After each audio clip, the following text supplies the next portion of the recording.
bakteri ve mikropların birçok çeşidine karşı etkili, penisilinler grubundan bir antibakteriyel ilaç olan Clamox, 625 ve 1000 mg'lık tabletler halinde bulunmaktadır.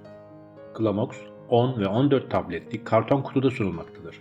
Clamox'un etken maddeleri amoksisilin ve klavonolik asittir. Clamox film tablet nedir, ne için kullanılır? Bu ilaç, vücuttaki bakterilerle savaşarak bakterilerin sebep olduğu enfeksiyonların kısa süreli tedavisinde kullanılan bir antibiyotiktir. İlaç şu rahatsızlıkların tedavisinde kullanılmaktadır: tekrarlayan bademcik iltihabı, sinüzit, orta kulak iltihabı gibi üst solunum yolu enfeksiyonları, zatürre, akut ve kronik bronşit gibi alt solunum yolu enfeksiyonları ve akciğer enfeksiyonları, bakterilerin neden olduğu kalp içi zarı enfeksiyonları, bakteri kaynaklı beyin zarı iltihabı, kemik ve eklem enfeksiyonları, bel soğukluğu, lohusalık humması, düşük sonrası gelişen enfeksiyonlar, karın içi organlarda gelişen enfeksiyonlar, bağ dokusu iltihabı, deri ve yumuşak doku enfeksiyonları, idrar yolu ve genital bölge enfeksiyonları ve diş ve diş eti enfeksiyonlarının tedavisinde kullanılmaktadır. Clamox film tablet nasıl kullanılır? Doktorunuz bu ilacı size nasıl reçete ettiyse o şekilde kullanmanız gerekmektedir. Tedavi süresince mutlaka doktorunuzun direktiflerine uymalısınız. İlacın her dozunu bir bardak dolusu su ile birlikte alınız. Mide ve bağırsak rahatsızlıkları olasılığını en aza indirmek için ilacı yemek başlangıcında almanız önerilir. Yetişkinler ve 12 yaş üzeri çocuklar için önerilen doz, hafif ve orta şiddetteki enfeksiyonlarda günde 2 kez 625 mg tablet, şiddetli enfeksiyonlarda ise günde 2 kez 1000 mg tablettir.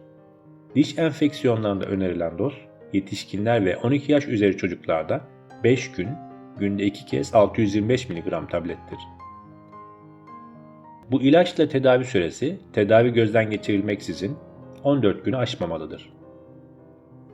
Tabletler çiğnenmeden bütün olarak yutulmalıdır.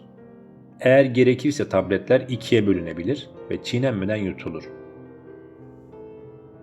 İlacı kullanmanız gerekenden fazla kullanmışsanız, sindirim sistemi şikayetleri ve sıvı elektrolit dengesinin bozulması görülebilir. İlacı içmeyi unutursanız, ilacı hatırlar hatırlamaz alınız. Ancak sonraki dozu alma zamanı yaklaşmışsa, unuttuğunuz dozu tamamlamak için çift doz almayınız. İlacın 12 yaşından küçük çocuklarda kullanılması önerilmez. 12 yaşından küçük çocuklarda süspansiyon formu önerilmektedir. Clamox film tableti kullanmadan önce bilinmesi gereken hususlar şunlardır: İlacın etken maddelerine karşı bir alerjiniz varsa bu ilacı kullanmanız önerilmez.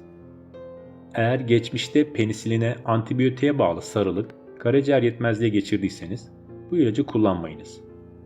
Eğer karaciğer veya böbrek yetmezliğiniz varsa ya da enfeksiyöz mononükleoz adı verilen bir hastalığınız varsa veya böyle bir hastalığınız olduğundan şüpheleniliyorsa bu ilacı kullanmadan önce doktorunuzu durumunuz hakkında bilgilendiriniz.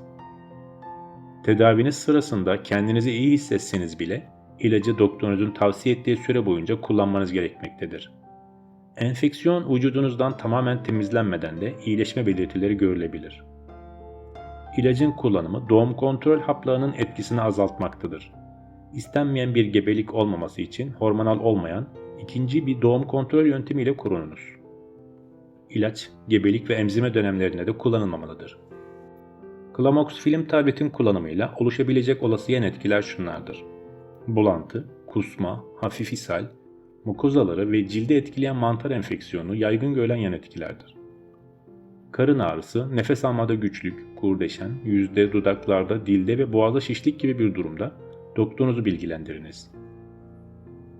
Bu video sizin için faydalı olduysa lütfen destek için videoyu beğenip kanala abone olun. Görüşlerinizi ve sorularınızı yorum bölümünde paylaşın. Sağlıklı günler dilerim.